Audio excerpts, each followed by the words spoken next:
My weakness is being an accountant. I'm absolutely hopeless. So what I had to do early on is get somebody that was very good, somebody whose strength was my weakness. And the complementary team that I had over the years meant that I could do what I did best, they did what they did best, and we built an outstanding company.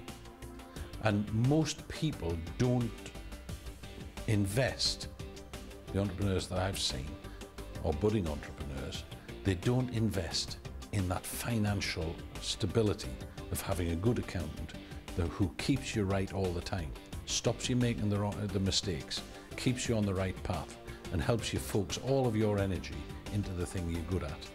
But the final piece in the jigsaw was that I needed other people to recognise that I could do it before I believed it myself.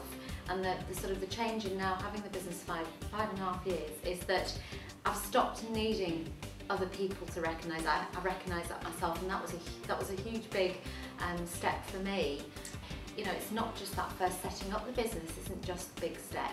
Every step of the way there are decisions to be made, and every time you make them, you're one step closer to growing and growing and growing, and suddenly you find yourself involved in a business rather than just this is something I enjoy doing. And that's how I approached it. Because I enjoy doing this, I want to be successful, and then suddenly I've now got a business, which is just fantastic. When you're starting out in business, actually right at the very beginning, you can't delegate anything. You know, you've got to do it yourself. You've got to understand it. You've got to learn the job. You've got to understand the pain. You've got to understand the problems. You've got to understand the opportunities more so, and you've got to understand the responsibility and how are you going to achieve your objectives. So you cannot delegate any of that because it's a learning, you know, it's a learning curve, and you need to be on that learning curve.